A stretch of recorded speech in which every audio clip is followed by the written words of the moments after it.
राजनीति में मित्र कठिन है जी। 100 से उठा चरित्र कठिन है, जैसे किसी वेश्या के आंगन का वातावरण पवित्र कठिन। जी नमस्कार, मैं व्योम, आप देख रहे हैं फाइनल पोस्ट। बिहार में ठंड बहुत है और उस ठंड के बीच में जो राजनीतिक गलियारों में जो तेज बहुत है, मतलब एक गर्माहट इतनी ज्यादा है जो क्या कहना। कहीं से कुछ जुबान आ रहा है, कहीं से कुछ तंज आ रहे हैं, लेकिन फाइनल पोल जो विगत दिन दिखाया था कि नीतीश कुमार का भाजपा में जाना तय, ये हमारे यूट्यूब पे है। विगत कुछ दिन पहले हम लोगों ने ये अपलोड किया था यूट्यूब पे, जो अभी है आप जाके देख सकते हैं। और आज वही हुआ कि आज जो है तस्वीरें बिल्कुल साफ हो गई और नीतीश कुमार भाजपा का दामन थाम रहे हैं। उसी पे आज हम चर्चा करेंगे। हमारे साथ स्टूडियो में मौजूद है हमारे फाइनल पोस्ट के editor in chief Dnyaneshwar Gautam, वरिष्ठ पत्रकार है। सभी विषयों पे, मतलब अभी बिहार में चल रहा है और देश में चल रहा है जो ये भाजपा और जदयू गठबंधन है, आरजेडी का तकरार है, इन सभी विषयों पे एकदम प्रकाश डालेंगे और बात करेंगे इनसे। सबसे पहले तो सर स्वागत है आपका फाइनल पोस्ट में। धन्यवाद। आपने तो विगत कुछ दिन पहले ही कहा था कि दामन थामेंगे भाजपा का, और वही हुआ। क्या लगता है आपको? देखिए, राजनीति में जो विश्लेषण है जी, वो विश्लेषण करना हम लोगों के लिए तो मतलब ये हमारे एक विषय वस्तु में है और हम लोग भांप लेते हैं चीज़ों को। अभी जो बिहार की स्थिति है उस संदर्भ में रामधारी सिंह दिनकर की एक कविता याद आती है और दिनकर जी ने लिखा था कि राजनीति में मित्र कठिन है जी, 100 से उठा चरित्र कठिन है, जैसे किसी वेश्या के आंगन का वातावरण पवित्र कठिन। जी, तो ये दिनकर की पंक्तियां हैं और बड़े महान कवि रामधारी सिंह दिनकर बड़ा सोच के उन्होंने लिखा होगा। और आज बिहार की राजनीति में जो चीजें सामने दिख रही हैं, मुझे लगता है कि दिनकर जी की कविताएं वो चरितार्थ हो रही हैं। बिल्कुल। देखिए, कयास तो पहले से लगाए जा रहे थे।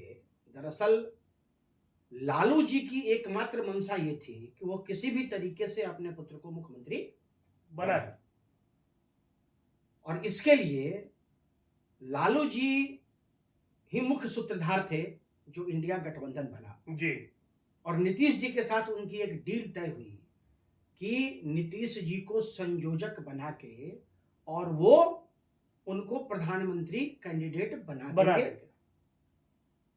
बीच में ये आया भी था कि नीतीश कुमार बनेंगे प्रधानमंत्री के कैंडिडेट। तो ये तय हुआ था। फिर उसके बाद धीरे धीरे इंडिया गठबंधन में चूंकि राजनीति करने वाले जो भी लोग हैं उनकी महत्वाकांक्षा अपने चरम पे होती है। जी, ममता बनर्जी ने उसमें अपनी तलखी दिखाई, अपने आप को उससे अलग कर लिया। कांग्रेस जो एक बहुत बड़ी पार्टी है, कांग्रेस को ये पच नहीं रहा था कि कोई दूसरा जो है 15-16 सांसद लेके नीतीश जी जो हैं उनको संयोजक बना दिया जाए। हमारे पास इतने सांसद हैं जी। अखिलेश यादव को पच नहीं रहा था, है ना, अंदर अंदर अंतर विरोध चल रहा था। और उसी समय जब ये गतिविधियां चल रही थी, उसी समय जदयू के एक बड़े ही कद्दावर नेता, नाम लेना उचित नहीं है, लेकिन बड़े कद्दावर नेता, वो लगातार जेपी नड्डा और अमित शाह जी से उनकी बात हो रही चल रही थी और खिचड़ी उसी समय से पक रही थी। लेकिन नीतीश जी एक बड़े दूरदर्शी राजनीतिज्ञ हैं। मुझे ये कहने में आज भले पूरा बिहार या पूरा हिंदुस्तान उनको पलटू राम कहे, लेकिन नीतीश जी एक बहुत दूरदर्शी नेता है। हाँ, ये तो है, क्योंकि वो हमेशा मुख्यमंत्री बने रहना चाहते हैं और हमेशा अपनी जिद मनवा लेते हैं। जैसे अभी आप देखिए कि भारतीय जनता पार्टी के जो बिहार स्तर के जो नेता हैं उनका कई इस तरह का बयान आया है ना कि हम टूट जाएंगे, हम तमाम बयान आ रहा है। ये भी हो रहा है कि 6-7 विधायक जो है इधर से उधर चले गए हैं, ये हो रहा है। नहीं, अभी तो हम वो इनकी बात कर रहे थे, जो भाजपा के हमारे स्थानीय नेता हैं, अच्छा, उनकी बात बता रहा था। जी, कि उन लोगों ने तमाम इस तरह के बयान दिए कि भाई हम कट जाएंगे, मर जाएंगे, लेकिन नीतीश जी के लिए सारे दरवाजे बंद हो चुके हैं। और देखिए कितनी आसानी से नीतीश जी ने उन दरवाजों को खोल दिया। चाबी लेकिन मास्टर की रखी है नीतीश जी, इस पे आप क्या कहेंगे? देखिए, नीतीश, मैंने कहा ना आपको कि नीतीश जी की राजनीति को समझना मतलब मैं किसी भी विश्लेषक से बहुत ऊपर की चीज है। बिल्कुल बिल्कुल। वो जो सोचते हैं, है ना, उनका जो सोचना होता है और बड़े तार्किक तौर पे। मैं आपको बताऊं, उनका जो अपना इनर कैबिनेट है, जिस कैबिनेट में 2-4 लोग हैं, जैसे हमारे विजय चौधरी जी हैं, जी अशोक चौधरी जी जी हैं, संजय झा जी हैं, जी है ना। तो जो इनर कैबिनेट है उनका, ललन सिंह जी हुआ करते थे, लेकिन इधर थोड़ी तरक्की उनके साथ बन गई बन है। गई। तो ये नीतीश कुमार जो है, नीतीश कुमार, मैंने आप ये समझिए कि शतरंज की जो बिसात होती है, उसमें कहां से राजा को कब मात देना है, ये उनको पूरा ये उनको पूरा तरीके से पता है। दूसरा एक चीज समझने की जरूरत है कि केंद्र की राजनीति में अपना कब्जा बना रहे भारतीय जनता पार्टी के लिए सिर्फ और सिर्फ यही महत्वपूर्ण है। बस बस बस आज की तारीख में बिहार की राजनीति में कुछ भी हो, इससे कोई बहुत फर्क उनको नहीं पड़ता है। अभी केंद्र की राजनीति में भाजपा की सत्ता बनी रहे, नरेंद्र मोदी जी एक बार फिर से प्रधानमंत्री बने रहे, ये सबसे महत्वपूर्ण है। और बिहार उसमें बहुत महत्वपूर्ण भूमिका निभाता है, क्योंकि पिछली बार 39 सीटें, बिल्कुल 39 सीटें बिल्कुल हैं, बिल्कुल मात्र एक सीट जो है वो लूज हुआ था। 39 सीटें एनडीए गठबंधन के खाते में। गठबंधन के पास थी। जी तो इस बार भी वो चाहते हैं, क्योंकि साउथ में हम लोग जैसा एज्यूम करते हैं कि साउथ में बीजेपी थोड़ा सा पीछे आएगी, तो जो हिंदी भाषी क्षेत्र हैं, उन हिंदी भाषी क्षेत्रों में किसी भी स्थिति में बीजेपी समझौता करने को तैयार नहीं है। और तमाम शर्तें भी जो क्षेत्रीय दल हैं, उन क्षेत्रीय दलों की तमाम शर्तें भी बीजेपी मानने को तैयार है। और उसी कड़ी में, क्योंकि नीतीश जी को ये खूब अच्छे तरीके से पता था। देखिए, नीतीश जी की राजनीति मुझे लगता है 90% समाप्त हो चुकी है। बिल्कुल उम्र के जिस दहलीज पे वो हैं, उनके लिए अब बहुत ज्यादा कुछ नहीं बचा है। तो नीतीश जी एक सेफ पैसेज देख रहे थे कि अगर प्रधानमंत्री बन जाते हैं तो प्रधानमंत्री के बाद उनका रिटायरमेंट होगा, जी, है ना। या अगर वो प्रधानमंत्री नहीं बनते हैं तो मुख्यमंत्री की कुर्सी तो उनके साथ है ना। आप ये देख लीजिए, अभी मुझे लगता है कि अगर नीतीश जी अपने जो उनका सेटअप है, उस सेटअप में अगर वो सक्सेसफुल हो जाते हैं तो 9वीं बार वो मुख्यमंत्री पद का शपथ लेंगे। पद का शपथ जी जी 9वीं बार। तो ये तैयारी पहले से हो चुकी थी, और बीजेपी भी इस चीज का इंतजार कर रहा था। जहां उसने देखा कि इंडिया गठबंधन में नीतीश जी संयोजक नहीं बन रहे हैं, और नहीं बनने देने में भी बीजेपी का कहीं ना कहीं हाथ है। बीजेपी का हाथ है। देखिए, बीजेपी की जो राजनीति है, वो राजनीति भी बड़ी सधी हुई राजनीति है ना जी। नीतीश जी एक चीज को ये देख रहे हैं, अभी आपको बताएं कि हमने अभी 26 जनवरी का झंडोत्तोलन हुआ, और उसके पहले राम मंदिर, 22 तारीख को राम मंदिर जी। तो राम का झंडा, भगवान राम का झंडा 300-300 रुपए में बिका, और लोगों ने खरीदा जी। दिया जिस तरीके से मोदी जी ने कोरोना के समय में थाली पिटवा दिया, है ना। और दिवाली भी मनवा दी, और अभी उन्होंने राम मंदिर के प्राण प्रतिष्ठा में दिवाली भी मनवा दी, है ना। तो वो भी बहुत सधे हुए पॉलिटिशियन है। तो दो सधे हुए पॉलिटिशियन जब एक साथ एक मंच पे आते हैं तो हर कोई अपनी तरफ खींचता है। नीतीश जी के लिए बिहार महत्वपूर्ण था, उन्होंने अपनी तरफ खींचा, और मोदी जी के लिए देश की राजनीति महत्व है, उन्होंने अपने लिए खींचा। अब आप ये समझिए, एक बात तो तय है कि बिहार की राजनीति में भाजपा को सिर्फ सीटें चाहिए, बस। भाजपा की कोशिश रहेगी कि 35 के करीब में सीटें उनको मिले। और ये बात भारतीय जनता पार्टी खूब अच्छे तरीके से जानती है कि अकेले अपने बूते पर हमको ये सीट सरकार नहीं बना सकते हैं जी। तो नीतीश जी का साथ उनको चाहिए था, और नीतीश जी का साथ लेके उन्होंने साथ लिया। लेकिन इस बार लालू जी भी अपना कमर कसे हुए हैं। वहीं अभी मैं उसी पे आने वाला था कि मतलब उधर तेजस्वी यादव भी कह रहे हैं कि हम सरकार बनाएंगे, घटक दल को तोड़ने में लगे हुए हैं, विधायक को तोड़ने में लगे हुए हैं, हाई कमान का मीटिंग बैठा हुआ है, विधायकों को मोबाइल ले जाने तक मना कर दिया गया है अंदर। तो मतलब लालू जी भी इस बार पूरा एकदम तैयार है। नहीं, देखिए, हमारे जो सूत्र बताते हैं, वो सूत्र हमारे और हम लोगों का जो अपना एक सोचने का जो तरीका है, ललन सिंह जी बिहार की राजनीति में बहुत ही मजबूत आधार रखते हैं जी। और ललन सिंह जी के संपर्क में जदयू के लगभग 15 विधायक हैं। बिल्कुल। आज नीतीश जी ने भी शाम में 7 बजे तक सारे विधायकों को पटना का फरमान जारी कर दिया है, और सारे विधायक वहां पहुंच भी रहे हैं। अब ये देखना होगा कि वहां विधायक जो पहुंच रहे हैं वो कितने विधायक पहुंच रहे हैं। ऐसे अभी हम लोगों के जो इन्फॉर्मेशन, जो हमारा सूत्र है, वो बताता है कि 7 से 8 विधायक पूर्ण रूप से ललन सिंह जी के साथ खड़े हैं। अब है क्या कि अगर ये 7 विधायक इस्तीफा दे देते हैं तो नीतीश जी भाजपा के साथ भी उनका बहुमत घट जाएगा, हाँ, और उधर अब इधर और भी इधर जीतन और राम मांझी इधर और इधर बहुत बड़ा फैक्टर इस बार हो गया है। नहीं तो इस बार तो लालू जी ने उनको सूचना दे दी है ये कि मुख्यमंत्री हम मुख्यमंत्री के तौर पर भी आपको स्वीकार करने को तो क्या तैयार हैं। लगता है कि मांझी उधर जाएंगे या एनडीए के साथ रहेंगे?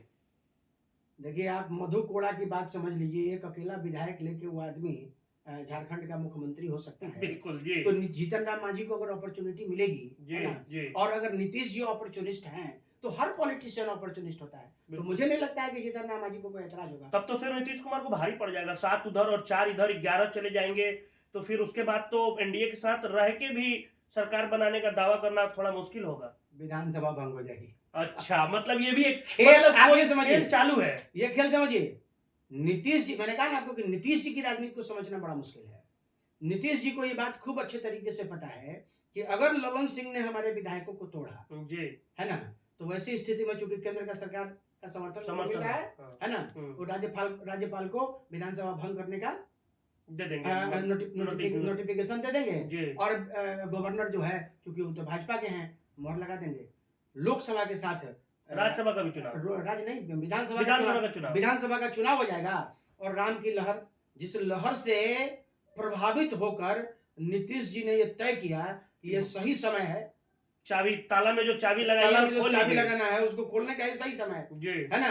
तो नीतीश जी ने ये व्यवस्था अपनी बना ली, जी और मुझे नहीं लगता है, देखिए या तो नीतीश जी मुख्यमंत्री के तौर पे सरकार बनेगी, भाजपा के साथ चलेगी, जी या विधानसभा भंग होगा, आरजेडी की सरकार बन जाए, मुझे ऐसा प्रतीत नहीं होता है। नीतीश जी हालांकि- ऐसा होने भी नहीं देंगे लगता है हालांकि ऐसे। हालांकि लालू जी अपनी पूरी ताकत लगा देंगे, जी लालू जी अपनी लगा ही पूरी रहे, ताकत लगा लगा रहे, देंगे, लगा लगा ही देंगे। लगा रहे हैं। लेकिन जिस तरीके से आपने देखा होगा कि पिछली बार जब वोटिंग चल रही थी उस समय बड़ा मैंने पिछले जो विधानसभा चुनाव था उस चुनाव में जैसे कि राजद का आरोप था जी। कि लगभग 15 सीटें जबरदस्ती राजद के उम्मीदवारों को हरा दी गई। 15 सीटें 15 सीटें, जी है ना। अगर वो 15 सीटें राजद के पास होती तो आज राजद बहुत कंफर्टेबल कंडीशन में बिल्कुल रहता। होता। हम्म। तो अब एक सबसे महत्वपूर्ण स्थिति यह है कि केंद्र की राजनीति में बिहार को लेकर एक पेच और फंसा हुआ है, वो पेच है चिराग पासवान का। हाँ वही अभी मैं वही आने वाला था कि चिराग पासवान का अब क्या देखिए होगा। चिराग पासवान के पास 10% वोट है, इसमें कहीं कोई दो राय नहीं और है। वो तो अपने आप को इस बार बिहार के मुख्यमंत्री के रूप में या उप ठीक है। मुख्यमंत्री के रूप में भी देख रहे थे। अब एक चीज को समझिए, समझना यह है कि पशुपति पारस और अच्छा, चिराग पासवान दोनों के बीच में 36 का आंकड़ा 36 का आंकड़ा है। अगर पशुपति पारस एनडीए गठबंधन का हिस्सा रहते हैं तो चिराग वहां से छटकेंगे। और यदि चिराग और तेजस्वी इन दोनों ने मिलकर अगर चुनाव लड़ लिया तो फिर इनकी सरकार बनने से कोई नहीं रोक सकता। मतलब मानते हैं कि दोनों युवा अगर एक साथ मिल जाए तो फिर बिहार में कोई दूसरा विकल्प नहीं है, है। कोई दूसरा विकल्प नहीं है। इसलिए कि मैं पिछले 20 चुनावों से देख रहा हूं, है ना, 72 घंटे पहले बिहार की राजनीति में भले ही जो कुछ आपको दिखे लेकिन सारा समीकरण आके कास्ट पॉलिटिक्स कास्ट लाइन पे सेट कर जाता है। हाँ, है ना। बिल्कुल सही बात। हिंदुत्व जो बीजेपी का एजेंडा है वो एजेंडा भी बिहार में फेल कर जाता है। हाँ वो कास्ट लाइन के कारण भी उसका ये है कि जब आप देख लीजिएगा बीजेपी भी जो कैंडिडेट अपना देती है ना, वो कास्ट कॉन्फ़िगरेशन को देख के बिल्कुल कितना भी हिंदुत्व का मामला वो कास्ट कॉन्फ़िगरेशन देख के ही अपना टिकट देती है। वो भी देख के ही टिकट देती है। तो इस लिहाज से मुझे लगता है कि दो विकल्प हैं बिहार में, या तो नीतीश जी की सरकार बन जाएगी, नीतीश जी मुख्यमंत्री होंगे, 2 उप मुख्यमंत्री भाजपा के होंगे, और पूरा जो पिछला कैबिनेट था भाजपा के साथ वो पूरा कैबिनेट फिर से काम करना शुरू करेगा। विजय सिन्हा जी विधानसभा अध्यक्ष बनेंगे। एक परिवर्तन ये हो सकता है कि तारकिशोर जी की जगह पे सुशील मोदी को उप मुख्यमंत्री बनाया जाए, क्योंकि सुशील मोदी के साथ नीतीश कुमार का ट्यूनिंग जो है वो नीतीश जी की केमिस्ट्री बहुत अच्छी है। जी वो केमिस्ट्री बहुत अच्छी ट्यूनिंग और केमिस्ट्री बहुत अच्छे से पहले से और अभी मुझे लगता है कि सबसे बुरी स्थिति सम्राट चौधरी जी की हो गई है, क्योंकि अभी मैं देख रहा था कि जब पत्रकार उनसे क्वेश्चन पूछ रहे थे तो उनके मुंह से जिस तरीके से पहले जो आवाज निकलती थी वो आवाज थोड़ी दबी हुई थी, क्योंकि वो तो मान के चल रहे थे कि अगली बार हम सत्ता में आएंगे, मुख्यमंत्री बनेंगे, लेकिन उनके सपनों पे तुषारापात कर दिया नीतीश कुमार उन्हीं के सपने पे नहीं, बहुत सारे लोगों के सपने पे तो मतलब ये जो एक पानी कहा जाता है वो पानी फेर दिया। देखिए एक बात तो आप समझ लीजिए, नीतीश जी राजनीति में जब तक एक्टिव रहेंगे तब तक जब तक एक्टिव रहेंगे तब तक वो जो चाहेंगे वही बिहार में होगा, इसलिए कि उनसे ज्यादा सीजन्ड पॉलिटिशियन बिहार में दूसरा कोई नहीं। मतलब पहले तो लालू जी को कहा जाता था, लेकिन अब नीतीश कुमार ये मतलब हो गए। लालू जी की राजनीति, लालू जी की रहते कि लालू जी के साथ क्या नहीं कि लालू जी ठीक है बोलने में थोड़ा फुहर है, लेकिन लालू जी हृदय के बड़े अच्छे आदमी हैं, है ना। नीतीश जी क्या है कि नीतीश जी के मन की बात कोई ले ले, ये संभव नहीं है। उनके साथ रहने वाले भी जो लोग हैं उनको भी इस चीज की जानकारी लास्ट मोमेंट में होती है, और नीतीश जी को जब बैकफुट पर जाके खेलना होगा तो बैकफुट पर जाके स्वीप शॉट मारेंगे, और जब फ्रंट फुट पे आना होगा तो फ्रंट फुट पे आके छक्का मारेंगे। और अभी बिहार के इस राजनीतिक घटनाक्रम में उन्होंने फ्रंट फुट पर जाके छक्का मार दिया है। हालांकि बॉल बाउंड्री लाइन के आसपास अभी मंडरा रही है ना। कैच आउट भी हो सकते हैं, बिल्कुल कैच आउट भी हो सकते हैं, है ना, और छक्का भी हो सकता है। बस थोड़े समय की बात है, लेकिन ये दो जो संभावनाएं हैं, इन दो संभावनाओं को हमको मान के चलना चाहिए। एक संभावना तो नीतीश कुमार मुख्यमंत्री होंगे, या दूसरा संभावना कि अगर तेजस्वी और चिराग मिलते हैं तो फिर देखिए तेजस्वी चिराग मिलेंगे तो अभी के समय में कुछ नहीं कर पाएंगे, कुछ नहीं, लेकिन जो आगामी विधानसभा का चुनाव होगा उस चुनाव में बीजेपी के लिए तो अब तो समय नहीं है, लेकिन वो क्योंकि अब केंद्र और नीतीश बाबू जब बैठेंगे तो आगामी चुनाव की भी चर्चा होके ही कुछ कदम उठाए जाएंगे। यही सबसे जायज समय है ना, क्योंकि लोकसभा के चुनाव में सीट को लेने के लिए भारतीय जनता पार्टी अपनी पूरी ताकत लगाएगी।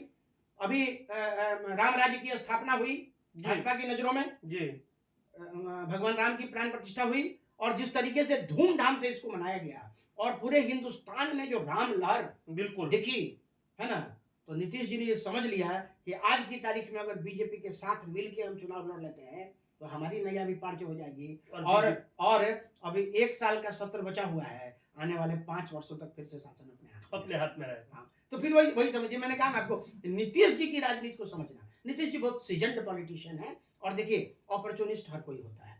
हाँ, ये राजनीति पे तो अपॉर्चुनिस्ट हर कोई, राजनीति में हर कोई, और कहावत है ना, हंसुआ अपनी तरफ खींचता है, तो नीतीश जी भी अपनी तरफ खींचेंगे, लालू जी अपनी तरफ खींचेंगे। तो लालू जी ने फ्रंट फुट पर छक्का मार तो दिया है, बॉल बाउंड्री लाइन पे है, एक आध दिन में बॉल नीचे गिरेगा तब पता चलेगा। कैच जीतन राम मांझी करते हैं या फिर जदयू के 6 विधायक,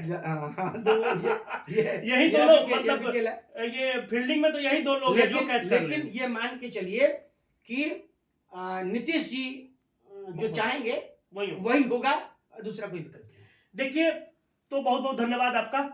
देखिए, जैसे कि अभी बता रहे थे, विश्लेषण तो हो रहा था कि नीतीश जी जो है फ्रंट फुट पे आके छक्का मार दिए हैं, लेकिन बीच में जो 2 प्लेयर हैं जो बाउंड्री लाइन के इर्द गिर्द मौजूद है, वो एक तरफ जीतन राम मांझी है और दूसरे तरफ वो जदयू के ललन सिंह के खेमे के विधायक हैं, वो है। तो देखिए कैच कौन पकड़ता है, लेकिन हो कुछ भी, अगर नीतीश का इधर ना चला तो उधर विधानसभा भंग करने में चलेगा और फिर चुनाव होगा और नीतीश जी मुख्यमंत्री होंगे, ये मान लिया जाए। नहीं, नीतीश जी मुख्यमंत्री भी हो सकते हैं अगर चुनाव होगा।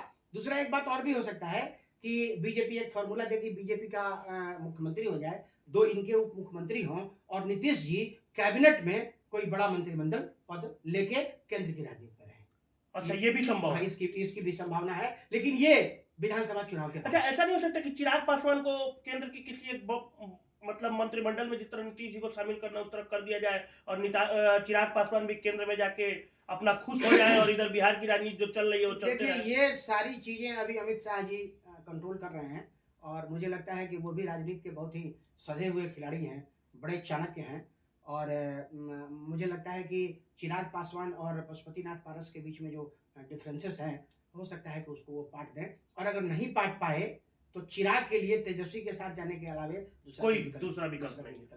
चलिए, तो फिर देखते हैं, विगत दिन जो हम लोगों ने बताया था वो तो चरितार्थ होते दिख रहा है, जो आज बताए वो भी चरितार्थ होते दिखेगा आपको। ज्यादा समय नहीं है, तुरंत खेला चालू है, तुरंत अब छक्का लगता है कि कैच आउट होता है, बताएंगे आपको। बने रहे हमारे साथ, देखते रहे फाइनल पोस्ट। धन्यवाद।